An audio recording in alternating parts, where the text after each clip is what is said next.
You lied, and I died. Jesus, that's not creepy at all. Oh my god.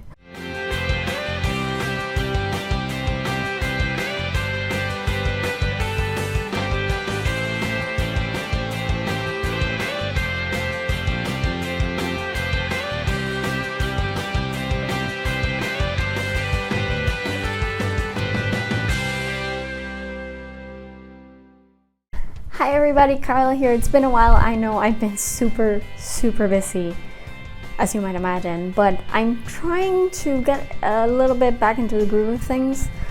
And I literally just came home from the theater from watching It Chapter 2, which is, I think, one of the last movies in my list for this year. Like, the beginning of the year was really heavy when it came to movies. Like, I think I watched like 3 or 4 movies just in like May and June alone. It was playing havoc on my wallet. Let me just put it that way.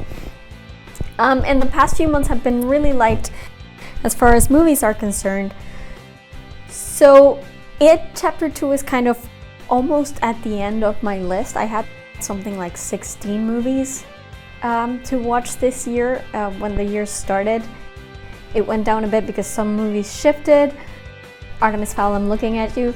But I'm coming close to the end of my list. It Chapter 2 is pretty much it for, pun intended, for September.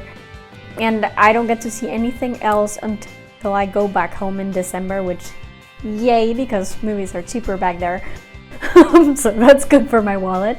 But then I would have to watch, of course, Star Wars Episode 9, and then Little Women, which is also coming out around the same time. But for the moment, It Chapter 2 is it for the next few months, and again, pun totally intended. And I really love It Chapter 1. It's one of my favorite movies. I don't do horror, you guys. I just don't. I'm a wuss. I really don't like horror of any kind. You know, mostly when it's like a spiritual thing, like a stigmata, that kind of thing. I hate that. Like, that really creeps me out. But in general, I just don't like horror a lot. Like, at all, really. So, I was attracted to Chapter 1 because of the young cast, because it was a bunch of kids, and I really love like coming of age stories for like tweens and teenage characters. I really love those. And you know, It Chapter 1 felt a little bit like Stand By Me, but with scares and a scary clown. And I thought, you know, I'm not scared of clowns, so like I am unique in that sense, because I know most people are scared of clowns, but I'm just not. I like clowns. I really liked clowns when I was a kid. So I'm not like scared of them unless they pop up, you know, somewhere unexpected or anything. But I'm generally not scared of clowns. So I thought, well, it's got the coming of age thing. It's got some of the actors that I really like Finn Wolfhard, and just I grew to love all of the cast, of the young cast. And you know, it's set in the 80s. It kind of spoke to me, you know, apart from the fact that it was a horror movie. So that's why I loved It Chapter 1, because of the characters, because of the story. I just grew so attached to these characters. And you know, when It Chapter 2 was announced, which, I mean, it was a no-brainer, because of course there's 2 parts to this thing. I was actually excited, especially since we learned that we were gonna see more of the younger cast as well as the adult cast, so I was really excited about it. But I knew going into this that this movie, the second movie, is not as perfectly attuned to my tastes as the first one was, because it's not, you know, coming of age anymore. It's just grown-up people being scared. And I knew that I probably wasn't going to like it as much as the first one, but I was still excited because I really think Andy Muschietti is a fantastic director. He has a very unique style that I really like. His style doesn't take over the movie. You can tell that there's a stylistic choice there, but it doesn't take over his movies. And I really enjoy that. It's not like Guy Ritchie, where you can, most of the time you can tell that it's a Guy Ritchie movie or something like that, or, you know, a Nolan or a Tarantino, that kind of thing. And Muschietti, he has a very solid point of view. He has a great eye for just camera angles, and I think he's a great director. So I knew that I was going to like it, Chapter 2, no matter what. I wasn't going to like it as much as the first one. I think that's pretty much a given. So I just came home from the theater and I really, really enjoyed it. Like, I was a lot more invested than I initially thought I was going to be.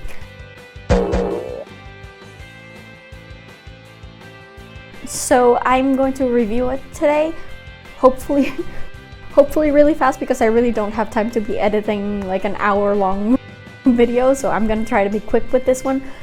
But I just want to say I had a great time with this movie off the top. There's going to be spoilers, so you've been warned. I'm going to talk about everything, basically, like including the ending, so you've been warned as always. Danger, Will Robinson! Danger! No, Will Robinson! Danger! And I do want to start with a disclaimer. I have not read the book, okay? I'm not, like I said, I'm not into horror. It's not my thing. I've never read a Stephen King book. I've seen lots of Stephen King like adaptations for some reason. Like, I've seen it on TV, I've seen it on in movies. But Stephen King is just not my type of read. I don't like horror, even if when it's books. Like, besides I hear that it's like a really huge book too. Not that I mind the size of the book, but like, I really don't have time to like start reading it now either.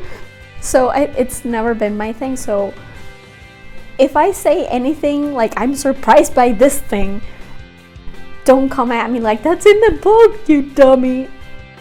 I don't know what's in the book. I really have no idea. Other than the fact that I knew that it was going to be 2 parts, and the second part was going to be like, the first part was going to be the young cast, and then the second part was going to be the adults. That's legit. That and the fact that Pennywise existed, that's legit as much as I knew about it so far. Like, I didn't even see the 90s mini series or whatever with Tim Curry. I don't do horror, so I never knew these things. All of this is new to me. I fell in love with it, Chapter 1, because of what it was. I didn't have any nostalgia for it necessarily now. So just warning you, I'm going to be like super surprised about a lot of things that you might think are like common knowledge, but they're not to me. So just keep that in mind. Now it's time for the review, so let's kill that fucking clown. Okay, like I mentioned before, I thought the movie was fantastic. I did not expect to have as much fun with this movie as I actually did. I thought I was going to see it for continuity's sake, and I wasn't going to love it as much as I did the first one. I still like the first one better, like I mentioned.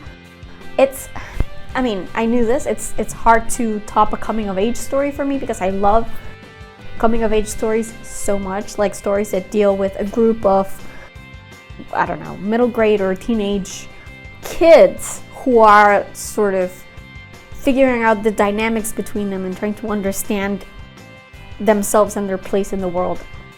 Those type of movies and stories are my thing. Okay, I'm sure if you watched my videos previous to this, you will find a ton of those, because that's really what I love the most. So no, I didn't like it better than the first one, but I thought it was pretty darn good. You know what I mean? It's not perfect. There are things about it that I didn't like, and they were, I feel, because I've been watching some reviews on YouTube, I feel like it's a very consistent complaint with this movie. So I actually feel like I agree with some of the critics, surprise.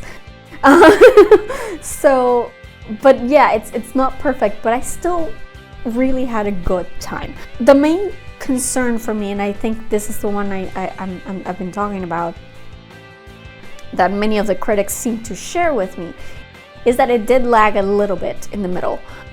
The thing is, the way this movie was done is the losers come back to Derry. That's actually fairly quick. And then they have to split up so they can find their like individual tokens for the ritual of Chud. Which that name is so weird, by the way. So they have to like find their own individual tokens, and they have to do it by themselves. So they spend a lot of the middle chunk of the movie apart, and that made things feel really slow for some reason. The thing is, when they come back together, like whenever the Losers Club is together in this movie, like the adults or the kids, but whenever they're together, that's when the movie lives. You know, that it's just, it feels like magic. They have such a great chemistry among all of them, and it's very noticeable in the middle of the movie when they're all apart, that there's something missing, and it's that chemistry. So yeah, I do feel it lagged. A lot of people complain that it's too long, and I kind of understand why they feel that way. It does feel like some scenes could have been cut out a little bit. Some parts of it could have been left out. Some sequences, especially the individual sequences, did feel a bit too stretched out. So I get it, but I think the problem in itself is that they just spend so much time apart that you kind of check out, and that's why it feels so much longer than the first one did, you know, because in the first one, even when they were apart, it was like really quick, you know. So I think that's my main complaint about this movie. Like, I wish they had spent more time together. I understand why Muschietti did it, because he needed, I guess, some time to develop the characters' individual plot lines, like go into each character's individual development, so it didn't just feel like a get-together movie. So I get why he did it. It made it feel like it lost some of its magic when they were apart. So that's one point. When they come back together, though, like in the ending, when they actually go perform the ritual and try to kill Pennywise, I really like that. Again, because the magic was back.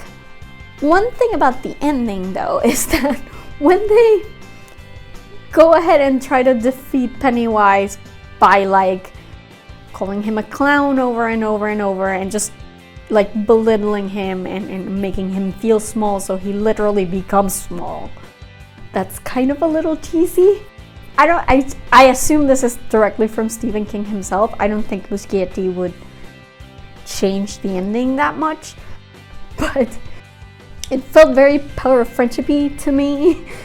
You know, like when you watch like anime or children's cartoons and everything is resolved in the end because of the power of friendship.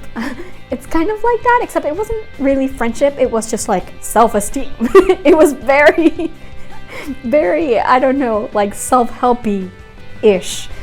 And it felt a little ambitious, like this is the message of this book, you know? It's like, yeah, I mean, they kind of did the same in the first movie, didn't they? Like they were insulting him and belittling him and showing him that they weren't afraid of it. And that's why it couldn't kill them. But then what's the difference between that back then and this now? Like, why were they able to kill it now? when it didn't happen in the past. It's like, is it just because they took out his heart? Like, that's what made the difference? I don't know, it felt a little bit silly. But, you know, I can understand the sort of the poetry of having these kids that have grown up. And when they were kids, they were all, you know, insulted and belittled and just mistreated by everybody around them, basically. And just the poetry of them taking that and understanding how painful it is and turning that around on the monster that is trying to kill them. Like, in concept, it's very good.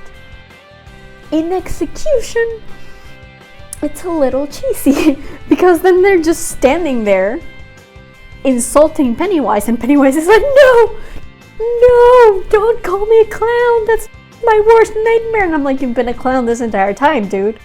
So it's like, it's a little silly. So I don't know, I assume this came straight from Stephen King, but I don't know. I like it on the one hand that it's a good lesson, and it's a little bit, it's not irony, that's not what irony is, but like it's a little bit ironic that they use that, like, that feeling of being oppressed and mistreated and hurt by everyone to defeat this monster. So I like it on that side, but on the other side, it doesn't feel as grand. Like, you're fighting this huge thing and then you just call it a clown and it starts shrinking. It's like, okay. Also, another thing that I didn't like as much is that I don't understand the point of Henry Bowers in this movie at all. Like,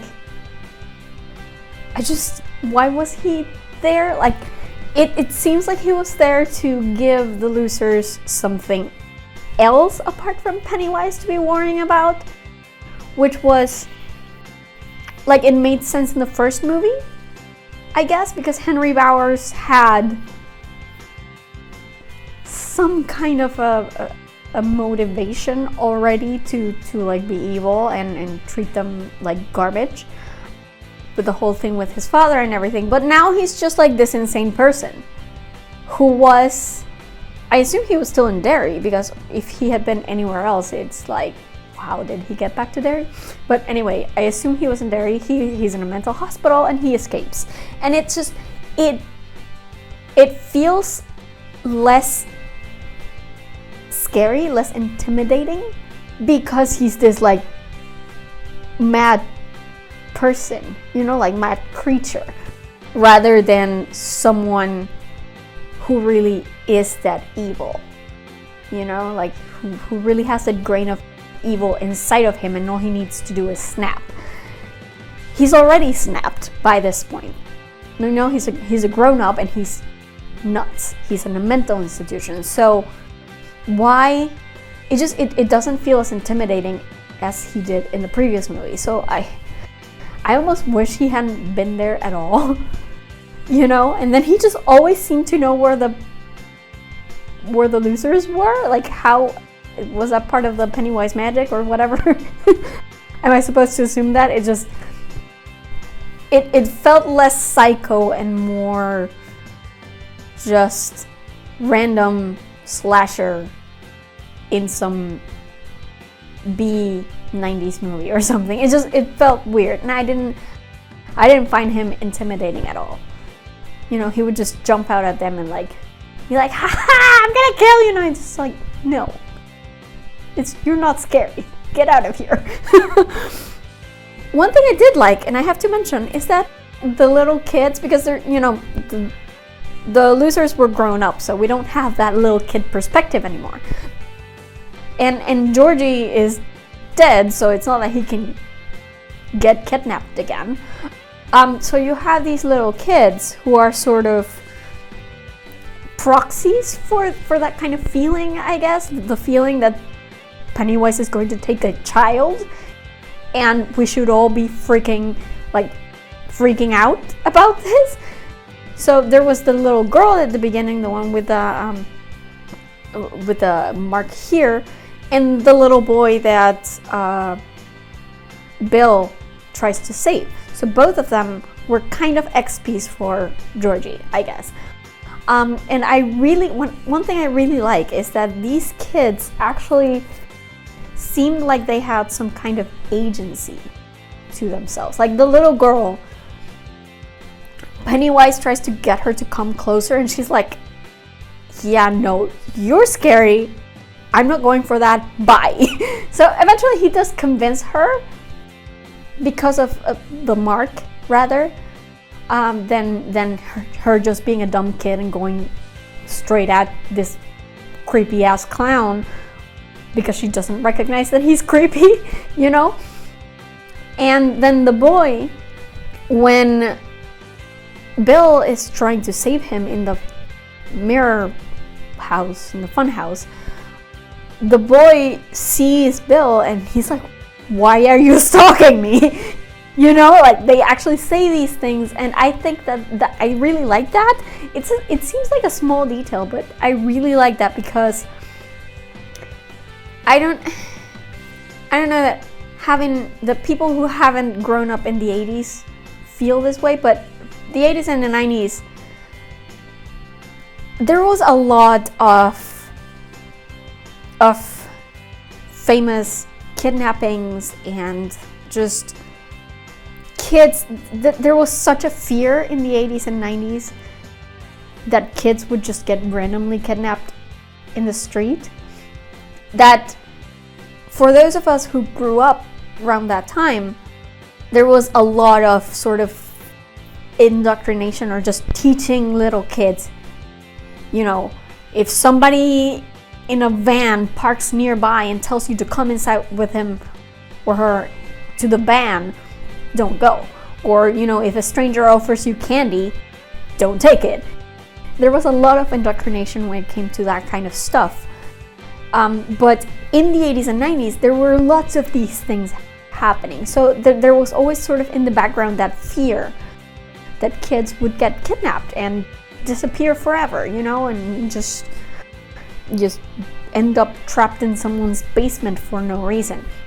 Nowadays, we don't have that as much in the news these days, but I also feel that because of everything that happened regarding this topic in the 80s and 90s, kids nowadays, like the parents, like my generation that now has kids, have been teaching kids since day one to be wary of these things, to be wary of strangers, to watch out who they talk to, what they take from people, who they hang around with.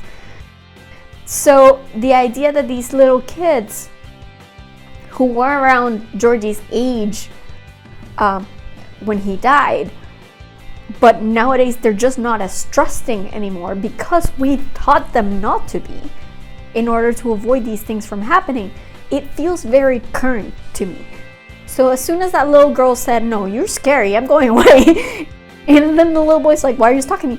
I cheered inside because it made it feel very real, you know? It made it feel very current to these days. Like these kids could actually be kids that are like, you know, 7 or 8 or 9 now in our current time. It really felt very, like I said, current. And when you compare it to what happened to Georgie in the first movie, it's like, yeah, these kids are better. You know, like, okay, Pennywise still gets them, but he gets them basically not because they're necessarily trusting or overtly trusting, but just because he finds that one thing. Like with the girl, it's like the mark. He kind of understands what her one weakness is and uses it, but it's not because she's dumb and she just goes with whoever just walks in front of her in a clown suit. You know what I mean? So I like that. It made it feel very real, very of our time. So especially compared to the first movie that took place in the 80s. So that was good. The movie did feel more jump scary, you know, like it felt like there were more jump scares. Now I don't know if that's just me forgetting the jump scares from the first one, or if it just feels that way because this movie was longer or something, but it did feel like most of the scares were at least initially jump scares. And I don't like that. Jump scares are one of the reasons why I don't like horror movies. Like, I know something is coming and it still makes me jump, and I hate that feeling. So the fact that this movie seemed to have more jump scares, I didn't like that. And also it felt like most of the scares in this one were like visual scares. Like, the characters would be attacked by something really gory or ugly or gross. You know, like these monsters that just came at them. And it didn't really feel as personal as the individual scares did in the first movie. Because in the first movie, it with most of them, it felt that the clown was really trying to get in their head. And in this one, it just didn't feel that way. I mean, the way Pennywise would taunt them felt that way. Like, he was taunting Richie, he was taunting Ben. Like, he knew exactly how to taunt them, but then the visual representation of that just... It was just like any other zombie in, like, The Walking Dead or something. It didn't feel as impressive, and the special effects... Like, there was a lot of CGI in those jump scares and in those scares, and it made them feel less real. In a way, it sort of seemed like, do you remember, I don't know if you remember the individual scares from the first movie. There was one, which was Stan's, where he is, I think it's in his father's office or something, and there's a painting. And he's always been scared of that painting, and then the painting comes to life. But it's like, this is a random painting of some random woman who he finds scary for some reason, but it's not personal, you know? It's just like the scary thing, you know? It's something that would basically scare anybody. It's not personal to Stan. And that's why that in particular was my least favorite scare of the first movie. In the second movie, it felt like all the individual scares were like that. Like, they were all very similar to that. They felt impersonal. Even with Pennywise taunting them, it felt like the monster itself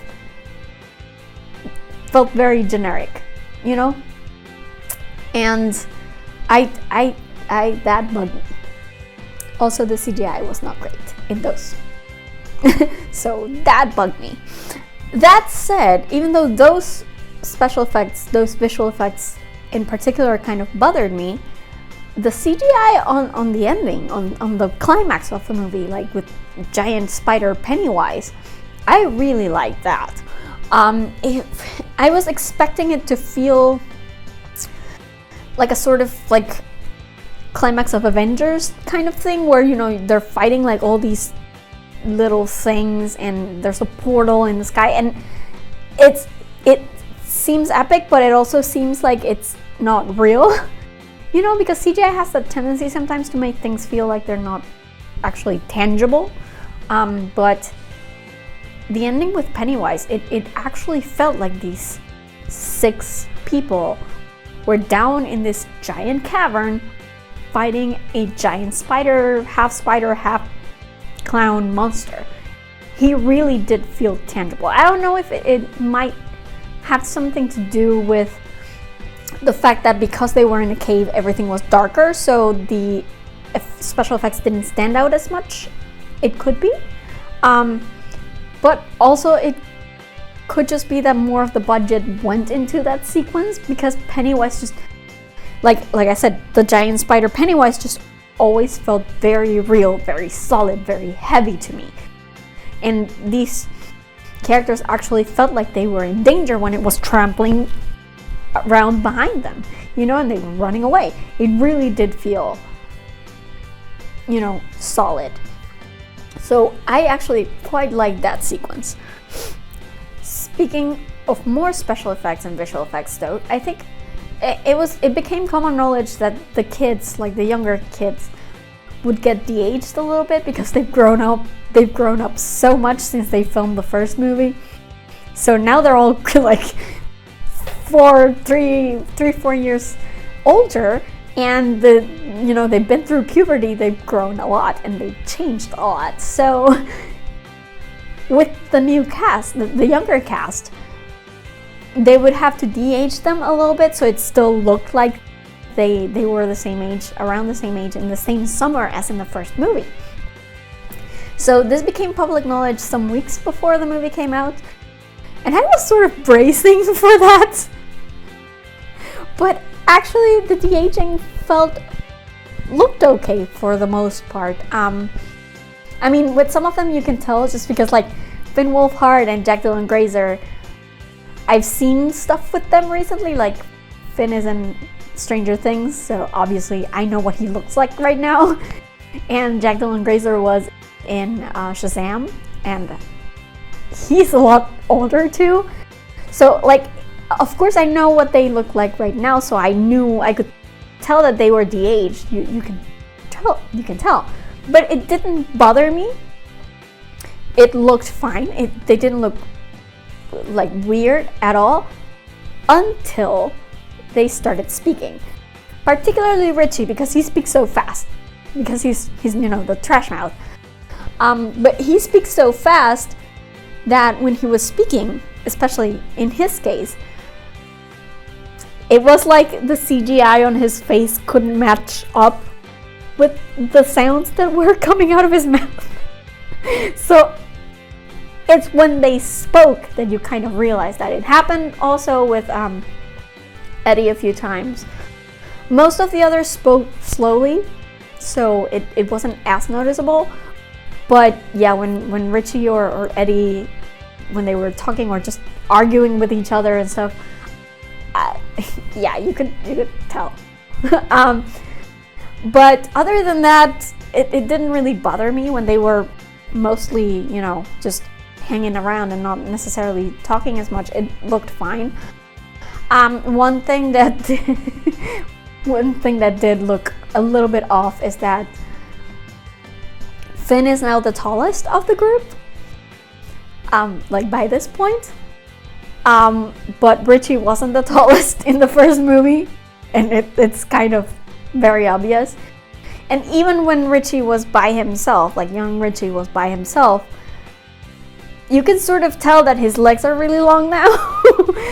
So it's almost like his legs didn't match up with the level of maturity that his face had with the de-aging. So it like he had the face of a younger kid, but the legs of a teenager. So yeah, I mean, I only notice these things because I know Finn so well, because I've seen him in so many things by this point, like all the time, and he's one of my favorites. So of course, I know very well what he looks like now, and that's why it stood out to me, but it didn't take me out of the movie. I think the de-aging worked, honestly, for the most part. Again, an issue with the talking, but apart from that, it worked. So now that I'm talking about the cast, let me just say off the top that the cast is absolute perfection. Like seriously, I had already commented on this in a previous video, but like, what kind of sorcery is this? It's ridiculous. Like, how perfect are all of these actors for these roles? Like, I don't even understand, you guys. It's like insane how well cast this movie is. Like, all of these actors just look exactly like you would think the grown-up versions of these young cast would look like. It's insane. I do have to say, Richie and Eddie are still my favorites. They were my favorites in the first movie. They're still my favorites in this movie. Eddie especially, like, I just love him. He's like, I keep saying spirit. I know I shouldn't say that. I know it's wrong. But like he's like me. I relate the most to him in a way. And that sort of still happened now that he's grown up. He was still Eddie. Richie I love because of Finn mostly, but also he's funny. And Bill Hader is like perfect fucking casting. Like, I don't know how they pulled this kind of magic, but they did. And most of all, I love the interaction between the two of them. Like, the back and forth they had, like, it just made my life. They're so perfect. They're so great. And they felt like the adult versions of Richie and Eddie felt exactly like the young versions of Richie and Eddie. And I love that. I just think they're so great. And I know everybody's, talking about Bill Hader. He's getting, like, when you read the reviews, everybody just comments on how great Bill Hader is. And he is great, don't get me wrong. I liked it. I liked his performance a lot, and I love Richie, so I couldn't be happier with him. But can I just gush about, for 1 minute, about James Franzone? Because, oh my god, he was so great. Like, he's legit, he gets my VIP award for this entire movie. He was so fantastic. Like, his mannerisms are exactly like Jack Dylan Grazer's mannerisms. And he embodied Eddie so well. I just love him so much. I freaking hope that this movie catapults him to, like, actual household name status. Because he is so good. He's so good. I really love him. I love him. Eddie's my favorite. I also love Richie, but the two of them are just so freaking fantastic. I can't even say. Also, Jay Ryan looks so scarily like a grown-up version of Jeremy Ray Taylor. A thinner version of Jeremy Ray Taylor. I tell you, it's eerie. Like, I just, half the time, it's not even about his acting. Like, half the time I just couldn't stop staring at him. Because I'm just thinking, if Jeremy grows up, becomes a bit more fit, and, grows into the curves of his face, he's basically Jay Ryan. It's freaking scary how much he looks like his part. Also, Andy Bean and Wyatt Oleff, like, they're so... The casting in this movie, you guys, I don't know what kind of magic this is, but they look so much like their younger counterparts, that it's like ridiculous. Where do they find these people? Did they clone them? Like, did they make them in a test tube? What is this? It's like so insane. Like, half the time the movie, like, the stuff was happening on the screen and I was just like transfixed because they look so much like their younger versions. It's stupid, unbelievable. Okay, like, it's like casting perfection. I'm just saying. On the weaker end of the spectrum was Isaiah Mustafa, not because of anything he did. I like him. I think he's a good actor. I liked him a lot in Shadowhunters too, but much like with Shadowhunters, it's like the writing, like the parts that he's given just isn't quite enough to really stand out in any way. Like, it happened a lot in Shadowhunters. He got sidelined a lot for, like, he spent a lot of time in, like, interrogation rooms where being accused of being a murderer, like, it kept happening over and over and over, and he wasn't, like, involved in the plot. And with It Chapter 2, it feels a little bit like Mike is just there for exposition most of the time, because I mean it happens that way because he's the one that stayed in Derry, so of course he knows what's going on, and he's the one that figured out how to take down Pennywise and stuff, which is important, but it doesn't tell us much about Mike himself and what he's been doing for the past 27 years. And I didn't like that. I quite liked the development that they gave to most of these characters. It felt like they had, like, their lives were a natural progression of what they had been when they were kids, which I thought was really interesting. And one good thing about the middle chunk, even though it was slower than the rest of the movie, it did being apart from each other did give each of them sort of the opportunity to go back and face those issues that they were dealing with since they were kids. And now that they're back in Derry, it's like they're resurfacing again, which is good. Mike didn't get that. We still don't know much about Mike other than the fact that his parents died in a fire. And we didn't even see him go and get his token. He got like the rock, you know, with blood from the rock fight that they had in the first movie, which I thought was cute. It's a cute callback. But it doesn't tell me anything about Mike himself. It doesn't tell me anything about what he's dealing with. And, you know, one thing about Mike is that because he's the only one who really knows what's going on and how bad it's probably going to get, he seems very unsure of himself, which is not a vibe I got from Mike in the first movie necessarily. Like, even though he seemed like more distant from the rest of the losers, he still felt very like confident, you know, like he knew, even when he was scared, he knew what he had to do. This grown-up version of Mike felt very uncertain.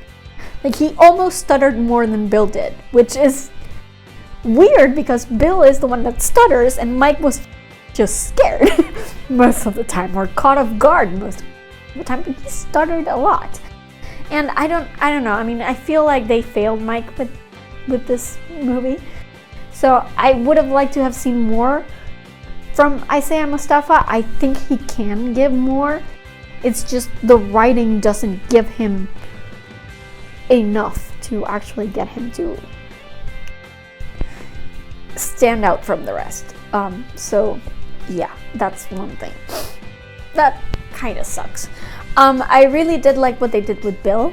I like that his arc wasn't all about Beverly, which is good. I liked what they did with his guilt and how he still kept holding on to it, because you can't really have Georgie in this movie anymore. Like I said, that's why you have the two little kids, because you need sort of an XP of Georgie. But I think it's good that even 27 years later, he still feels guilt about what happened to his brother, because, you know, the first movie isn't really closure. Like he says himself at the beginning, it doesn't give you closure. At least not for that part of it. He kind of accepts that Georgie dies, but he still doesn't understand why Georgie had to die. And in this movie, that's what he's struggling with. It's like, was it my fault?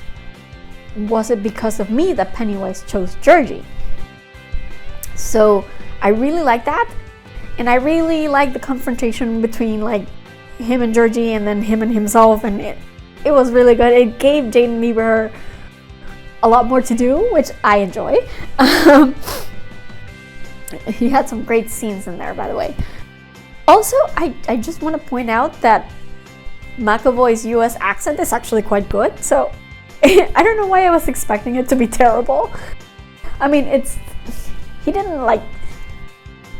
wasn't like super fluid or anything. You could still tell that he was doing an accent, but it didn't stand out as much as I thought it would for some reason. Like I was able to put the image of him as Charles Xavier like out of my mind, so it's good. He became Bill. That's good.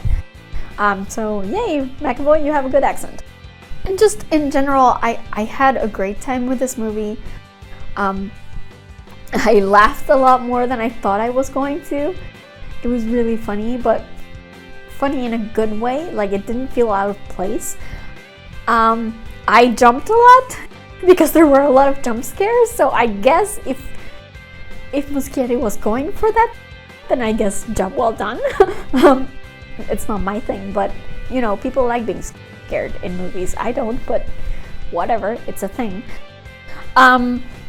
And I felt all the feels. Like I especially loved when they kept flashing back to the young cast. I think that really worked. And they really made me feel like they were these kids, but grown up. Like, it really did feel like they were the same people. And just the act of them coming together again made me feel so emotional. Like I said, whenever the Losers Club was together, it felt like magic. Like, I loved the chemistry between these people.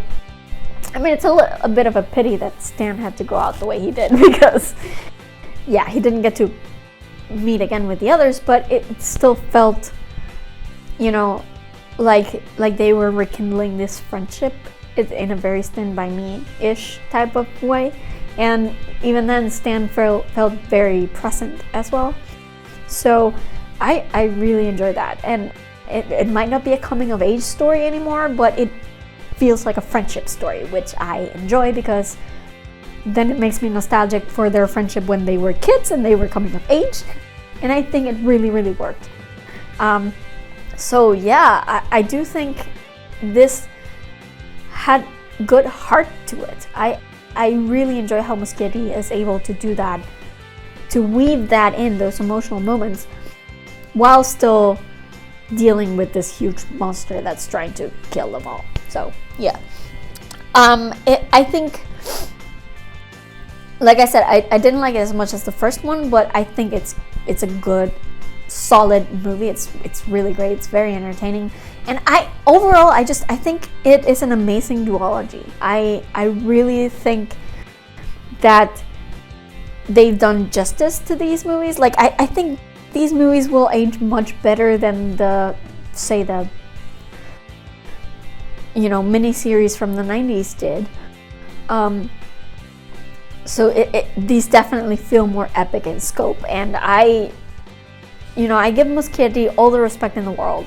Like, I'll be his fan from now on.